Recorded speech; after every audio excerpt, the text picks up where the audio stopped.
이제 성경 말씀 봉독합니다.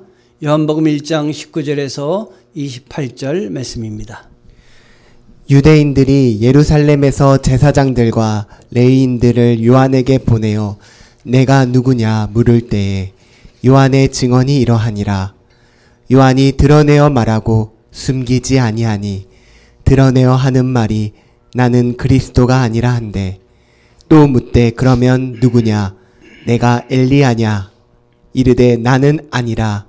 또 묻되 내가 그 선지자냐 대답하되 아니라.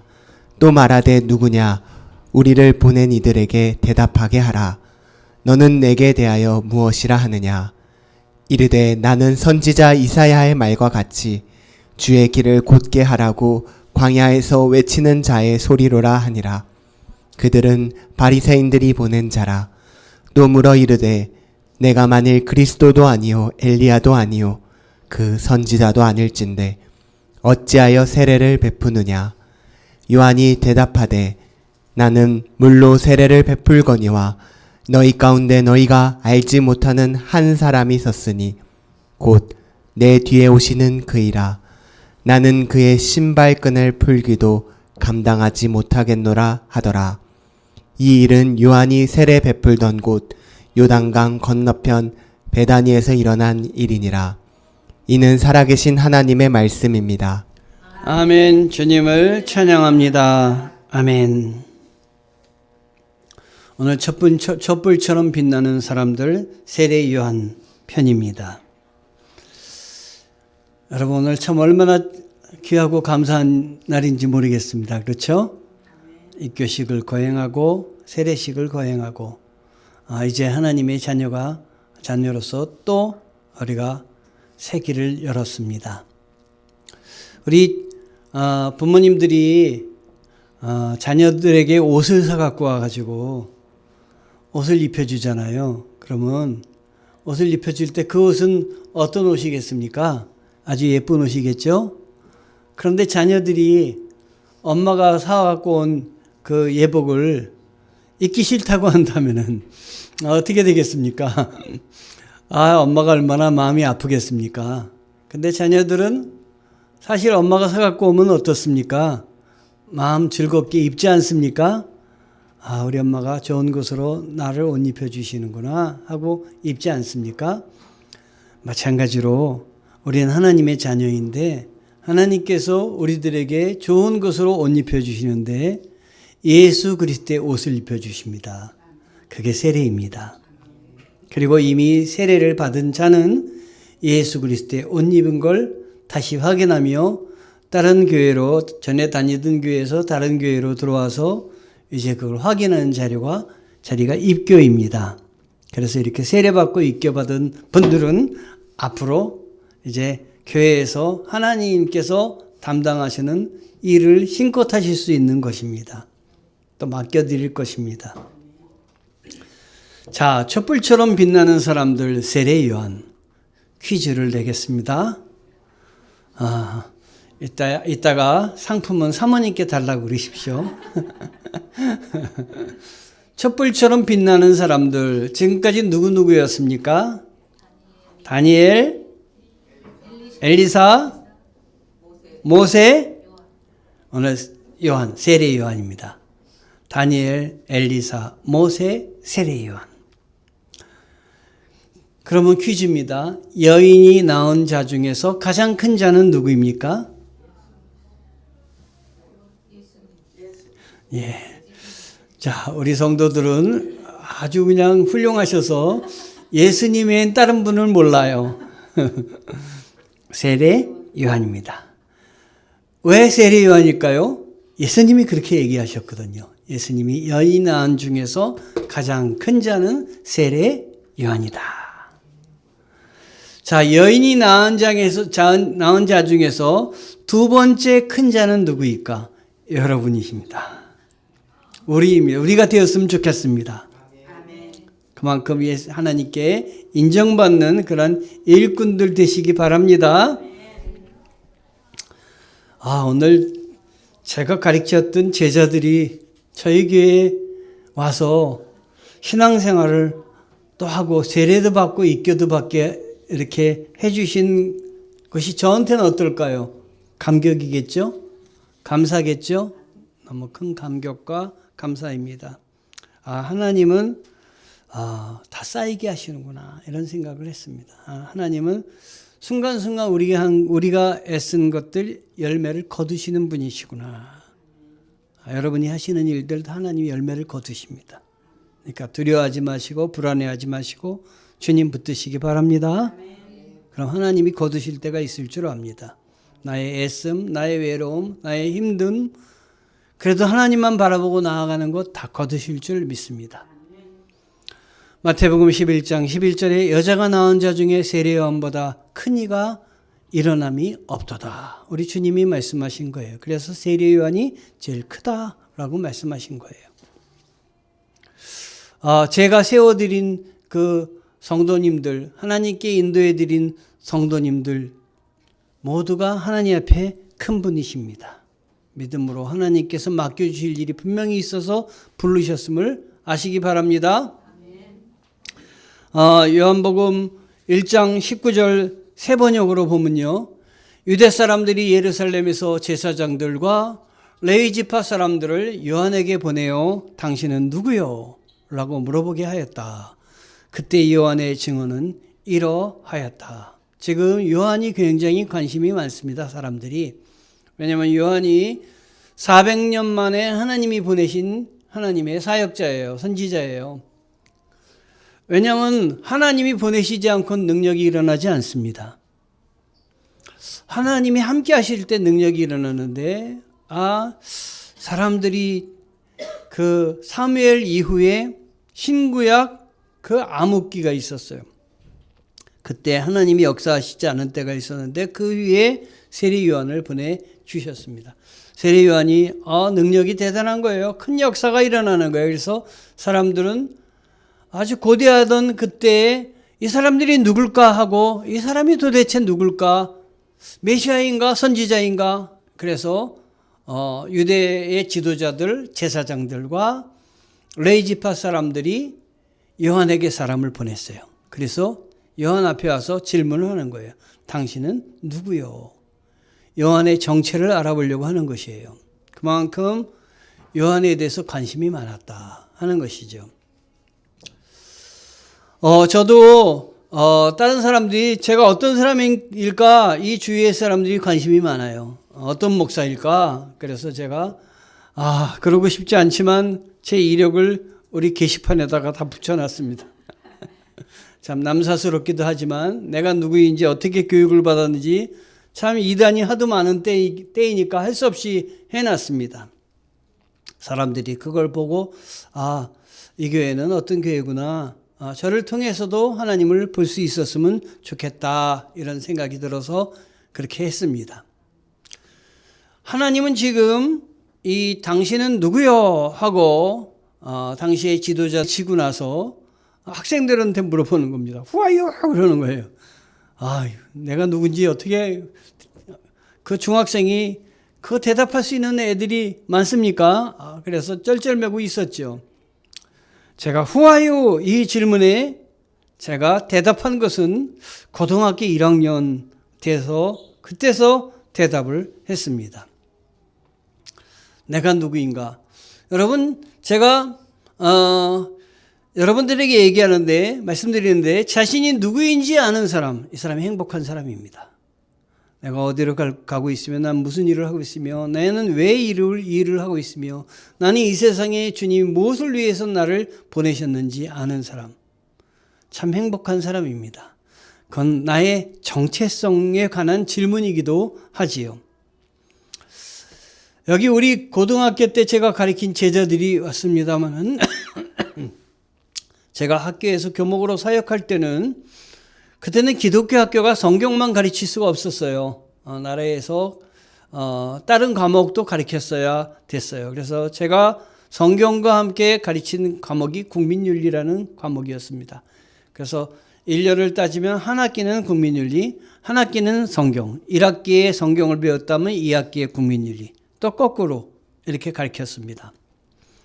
그런데 그때 국민윤리 교과서 첫 장을 딱 열면은 무엇에 대해서 묻는 질문이 있었냐면 나는 누구인가? 나는 어떤 사람인가? 하는 질문이 그 첫 장에 실려 있었어요. 그래서 제가 저 스스로 한번 가만히 생각을 해봤습니다. 왜 고등학교 1학년 교과서에 나는 누구인가?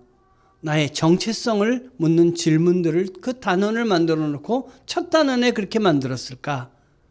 생각하다가 고등학교 1학년쯤 되면 이제 자기에 대해서 생각이 품어지고 내 인생을 결정해야 되는 나이, 나는 앞으로 어떻게 살 것인가를 결정하는 때가 바로 그때라.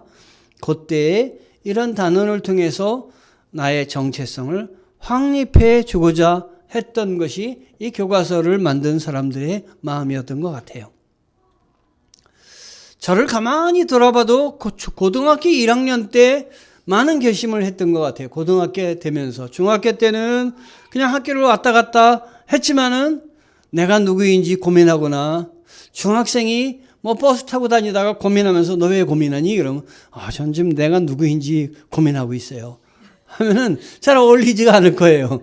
근데 고등학교 1학년 학생이 그런 고민을 한다면 고개가 끄덕여질 것도 같아요. 왜냐면 이제 결정할 일이 많이 있잖아요. 대학을 갈 것인지 아니면 직업을 가질 것인지, 그래서 직장에 취업할 것인지, 어떻게 살 것인지 자기 내다보는 데에 따라 자기 인생이 확연히 달라지고 자기 바라보는 데에 따라서 자기 인생이 열려나가는 거니까 그때 내가 누구인지를 결정하는 건 매우 중요한 시기다라는 생각이 듭니다. 저는 그럼 그때 뭘 했느냐 생각을 하면 돌아보니까 저도 고등학교 1학년 때 앞으로 열심히 살아야 되겠다 이런 생각을 했던 것 같아요. 그래서 열심히 사는 그걸로 학교 절대 지각하지 말자. 절대 학교 결석하지 말자. 그러면 지각하고 결석했을까요? 제가 3년 개근상을 받았습니다. 우등상을 받았다는 얘기가 아니고 개근상을 받았다고 하는 것입니다. 저 자신에게 열심히 했습니다. 절대 지각하지 않았습니다. 그리고 또 하나, 사람들과의 약속 귀하게 여기자. 그래서 사람들과의 시간 약속 귀하게 여겼습니다. 사람들과의 물질적인 약속 귀하게 여기자. 그래서 제 마음속에는 나는 다른 아이들에게 돈은 빌리지 않는다. 이런 원칙을 갖고 있었어요. 그런데도 돈을 안 빌릴 수가 없는 상황이 있죠. 그럴 때는 돈을 빌렸다면 반드시 갚자. 여러분들도 그런 돈을 빌린 적도 있고 갚으신 적도 있고 안 갚으신 적도 있으시겠지만 저는 여태까지 안 갚은 적이 한 번도 없어요. 그래서 빌렸다면 무조건 제 마음속에 저에게 그런 결심을 했기 때문에 그 다음날에 무조건 갚습니다. 근데 초등학교 3학년, 초등학교 6학년 때인데요. 6학년 때 한 애한테 저한테 와서 돈 좀 빌려달라는 거예요. 그래서 돈이 없었어요. 난 돈이 없어. 그랬더니 너는 집에 갈 때 버스 타고 다니지 않니에요. 버스 차비를 자기한테 빌려달라니 급하게 쓸 일이 있다고. 그래서 나 이걸 너한테 빌려주면 나는 여기서 걸어가야 돼. 집까지. 걸어가는데 한 30분 걸렸어요. 그래도 좀 빌려달라는 거예요. 그래서 참 착한 학생이었던 것 같아요. 그걸 또 빌려줬어요. 참. 그런데 걔가 너무 급하게 빌려달라니까 제가 집에 가다가 말고 걔가 도대체 왜 그렇게 빌려달라 하는가 걔가 막 뛰어가니까 같이 따라가 봤어요. 빌려주고 나서. 그랬더니 저쪽 앞에서 게임하는데 제가 차비를 한 거를 가져가고 게임하는데 거기다 써버리는 거예요. 속으로 막 분이 일어나지만 제가 하고 집에까지 30분을 걸어갔어요. 그리고 그 다음 날부터 어떻게 했을까요? 그 친구를 괴롭혔어요. 갚아. 그게 당시 한 5원이었던 것 같아요. 차비가 5원 갚아. 얼마를 따라다니냐면 6개월을 따라다닌 것 같아요. 그런데 그 친구가 다른 학교로 안 갔고 전학을 갔어요. 그래서 그 친구 이름을 중학교 한 3학년 때까지는 기억을 했어요. 그 나쁜 놈, 그리고 XXX 나쁜 놈 이러고. 근데 지금 그 친구 이름이 생각이 안 나네요. 그 상황은 생각이 나도 이름이 생각이 안 나요. 그래서 잊어버릴 건 잊어버려라 이런 뜻인 것 같아요. 너무 네 마음속에 네가 은혜를 베풀었다고 생각하는 건 이제 잊어버려라. 그리고 너의 삶, 행복한 삶을 위해서 열심히 살아라. 이런 말씀으로 말씀하시는 것 같아요. 이렇게 고등학교 1학년 때 제가 그런 결심을 했습니다. 저도 당신은 누구예요 할 때 잘 모르지만 저는 제 앞에 주어진 제 인생을 성실히 살아나가겠습니다. 이렇게 결심을 했던 것 같습니다. 요한은 자신이 누구인지를 분명히 알았어요. 그리고 그 자신이 누구인지를 분명히 얘기를 했어요.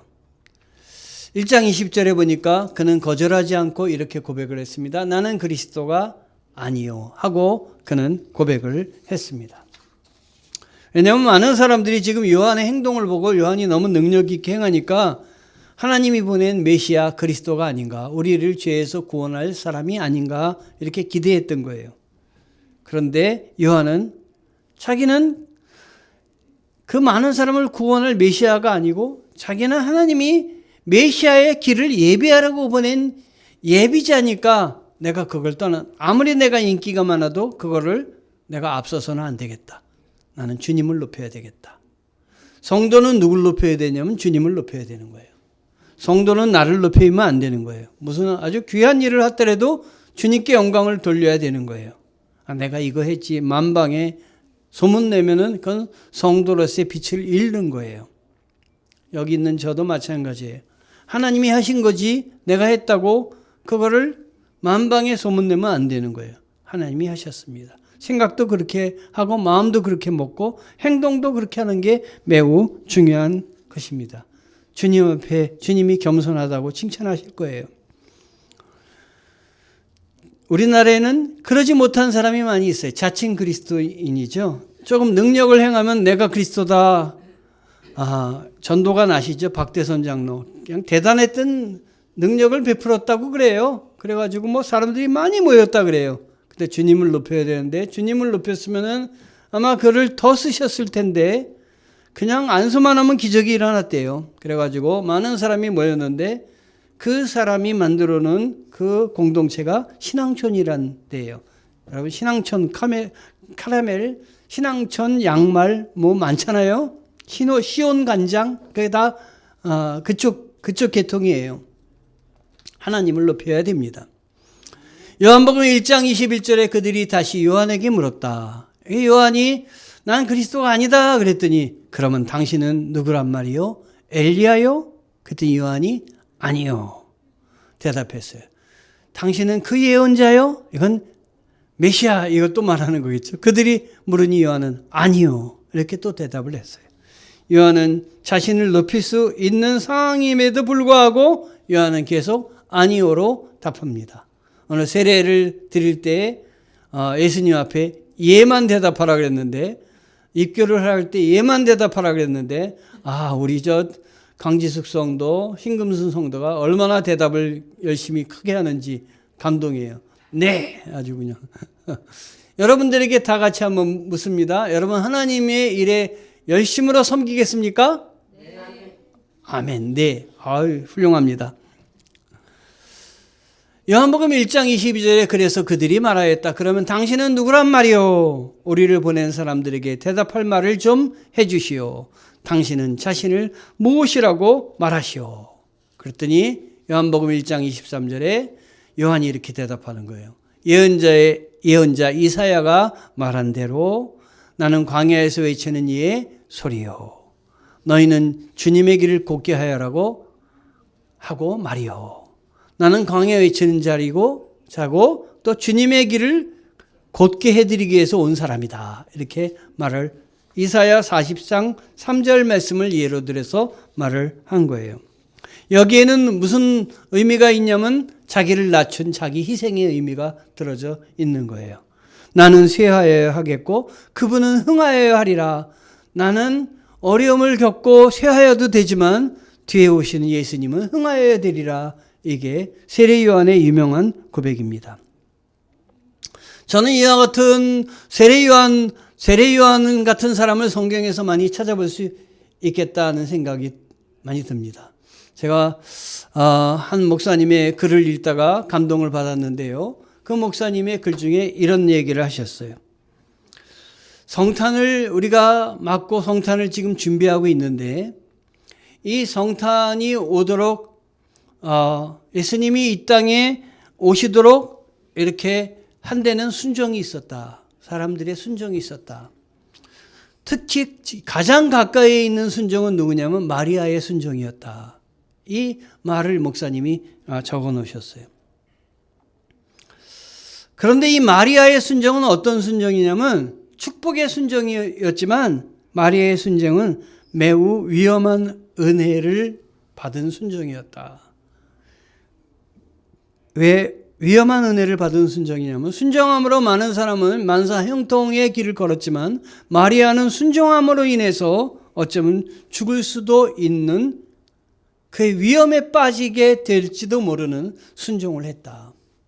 여러분, 당시에 결혼도 하지 않은 사람이 아기를 갖게 되면은 예수님, 마리아의 몸에 예수님이 잉태됐다는 건 결혼도 하지 않았는데 약혼을 했는데 그 남편 외에 다른 사람의 애를 가졌다는 거잖아요. 그게 밝혀지면 만약에 한마디만 이 요셉이 나는 모른다고 하기만 한다면 이 마리아는 다른 사람에게 잡혀서 당시의 법률로는 돌의 가운데 세워놓고 돌로 쳐 죽이는 거거든요.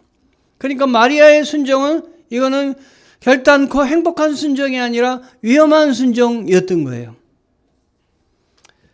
은혜가 아니라 그의 순종은 위험이었어요.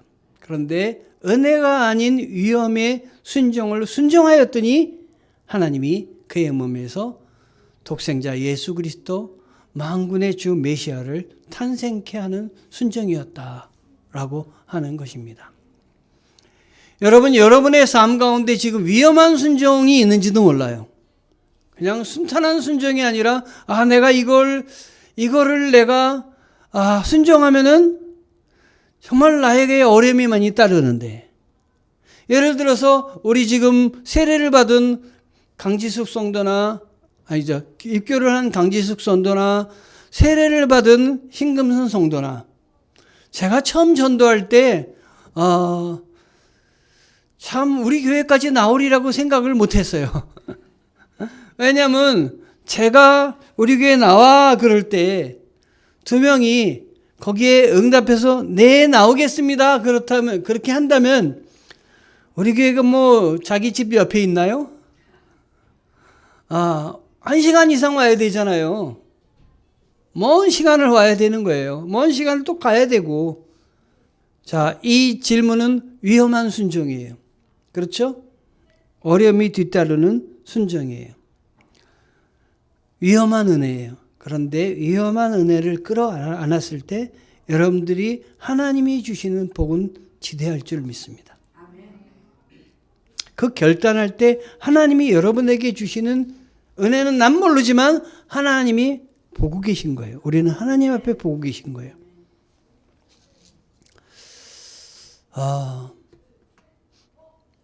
여러분이 집에서 남편을 위해서 밥을 아름답게 차리시고 몇 시간을 이렇게 끓이셔서 남편한테 이 크리스마스에 이 식탁을 차려드렸어요. 그러면 그 남편이 그 차려드린 거를 받으면서 귀한 줄 알 거예요. 많이 차렸구나, 애썼구나 하는 것이죠. 그런데 그런 결단을 여러분이 하시기까지는 위험한 결단이에요. 왜냐하면 내 희생이 들어가야 되니까. 내 순종이 들어가야 되니까. 그렇게 위험한 결단을 했는데 금방 남편이 고마워요. 이건 큰 값으로 받는 거예요. 그런데 그렇게 큰 값으로 받지 못하지만 하나님이 얼마나 큰 축복을 주실까요?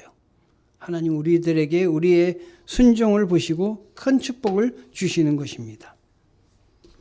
그러므로 이 시간 이 요한에게 화요 했던 이 질문, 우리들에게도 질문을 우리 스스로 해야 될 것입니다. 나는 누구인가 하는 질문이죠. 자기가 누구인지 확실하게 대답을 할 필요가 있는 것입니다. 내 이름을 밝히라는 것이 아니라 나는 어떤 삶의 자세로 살아가고 있는지, 나는 무엇을 목적으로 살아가고 있는지 하나님 앞에 분명히 해야 된다 하는 말씀이죠. 저는 그래서 사도신경이, 새로 바뀐 사도신경이 참 귀하다 이렇게 생각되는 사람입니다. 여러분, 옛 것을 많이 고집하는 사람이 있어요. 옛날 사도신경이 좋은데 외우기 쉬우니까 좋겠죠. 근데 의미는 새 사도신경이 더 좋다. 왜 새 사도신경이 좋으냐? 시작하면서 나는 이렇게 얘기하고 있거든요. 내가 고백하는 거예요. 나는 전능하신 아버지 하나님 천지의 창조주를 믿습니다. 나는 그의 유일하신 아들 우리 주 예수 그리스도를 믿습니다.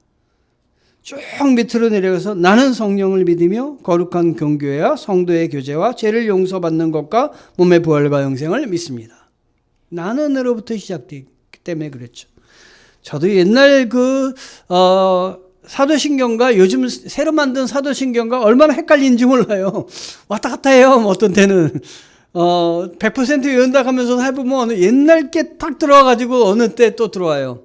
그렇지만 중요한 건 내가 드리는 고백이다 하는 것이. 내가 하나님께 드린다.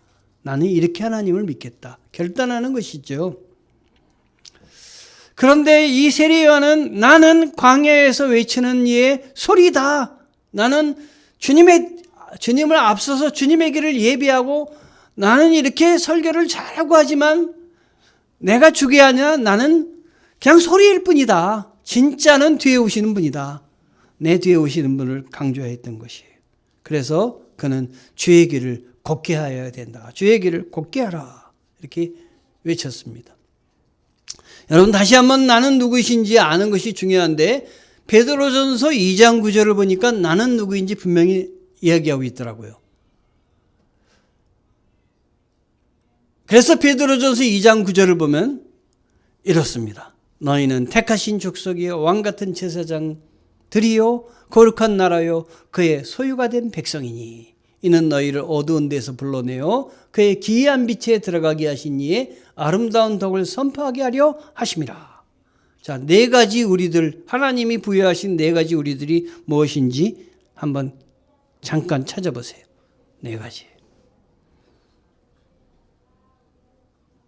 금방 찾았어요. 그렇죠? 그래서 제가 그걸 노란색으로 표시를 했습니다. 너희는 택하신 족속이요 왕같은 제사장이요 거룩한 나라요 그의 소유가 된 백성이다. 하나님이 택하셨다. 그래서 왕같은 제사장으로 세워서 우리가 하나님 앞에 직접 기도할 수 있다. 나는 거룩한 나라다. 그의 소유가 된 백성이다. 하나님의 상속자다. 이걸 얘기하는 거예요. 그래서 우리들이 뭘 해야 되냐면 우리들이 아름다운 덕을 선포하게 하려 하심이라. 우리들로 하여금 하나님의 덕을 선포하게 하려 하시는 거예요. 오늘 예배가 입교식과 세례식이 있으니까 두 분이 더 참석했으니까 더 그냥 우리 교회가 가득 차는 것 같아요. 여러분, 전도에서 이 자리를 꽉 채우셨으면 좋겠습니다. 가족부터 시도하세요. 아멘. 아멘. 그는 내 뒤에 오시는 분이지만 그래서 나는 그분의 신발 끈을 풀 만한 자격도 없다. 이 세례 요한은 예수님이 그렇게 대단하신 분이라고 고백을 하고 있는 것입니다. 그리고 예수님에 대해서 말하기를 내 뒤에 나보다 6개월 뒤에 예수님이 태어나셨어요. 세례 요한보다. 그런데 내 뒤에 오시는 분은 나보다 앞서서 계신 분이다. 나보다 먼저 계시기에 나보다 앞선 분이다. 언제부터 앞섰다고 한 것이냐? 이 말은 참 성경을 잘 모르는 사람은 이해하기가 쉽지가 않아요. 예수님은 자기가 태어나기 전 이 세상을 만들 때부터 하나님이시니까 함께 하셨던 분이가 나보다 먼저 계신 분이다. 나보다 앞선 분이다. 라는 것을 이 세례 요한이 고백하고 있는 것입니다. 자, 요한은 이렇게 하나님이 맡겨주신 일을 순종했습니다. 광야에서 외치는 자의 소리를 사명을 감당했어요. 그래서 회개하라 천국이 가까웠느니라 외치고 다녔어요. 그리고 이 요한은 그 일을 감당하기 위해서 낙타 털옷을 입고 허리에 가죽띠를 그리고 음식은 메뚜기와 석청을 입었다고 했어요. 낙타 털옷, 그냥 낙타 겉 가죽을 이렇게 입었던 것 같아요. 뭐 단추를 달았겠습니까? 뭐 했겠습니까? 그냥 입고, 그리고 허리 가죽들을 딱 차고 다녔던 거예요. 그리고 음식은 메뚜기와 석청. 메뚜기와 석청을 1년 내내 먹으라 그러면 여러분 어떻겠습니까? 맛있는 음식도 먹고 싶은데 이건 뭘 말하는 겁니까? 절제를 하라고 하는 것이에요. 석청이라는 건 이 야외에서 나는 바위 같은 데서 나는 꿀이니까 이걸 먹고 살았던 건 뭐 좋다고 생각할 수 있겠지만 한평생 먹으면 뭐가 되냐면 당뇨병 환자가 돼요. 그러니까 여러분 이걸 하나님을 위해서 자기 희생을 했다고 생각해 보세요. 하나님을 위해서 자기 하고 싶은 걸 절제하고 살았다고 하는 게 바로 누구냐? 요한의 순종이었습니다. 요한의 일생을 보면 4가지가 생각나요. 하나, 기대하며, 회개하며, 절제하며, 그러면서 뭐를 전했다? 복음을 전했다 하는 것이에요. 그리고 주의 길을 예비하는 예비자의 삶을 살았다는 것이에요.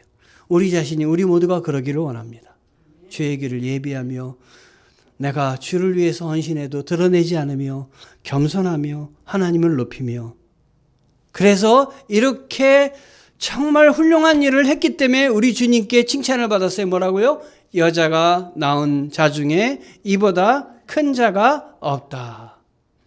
강동 수정교회 권사님 중에 이보다 큰 자가 없다. 강동 수정교회 집사님들 중에 이보다 큰 자가 없다. 강동 수정교회 아이들 중에 이보다 큰 자가 없다. 아마 샤이니 키를 아직 따라갈 사람은 없으니까 샤이니보다 큰 자가 없다. 여러분 우리 모두가 하나님 앞에 이보다 큰 자가 없다 할 정도로 우리의 헌신, 우리의 순종이 정말 하나님 앞에 칭찬받는 우리 성도들이 되기를 원합니다. 하나님 감사합니다. 우리 하나님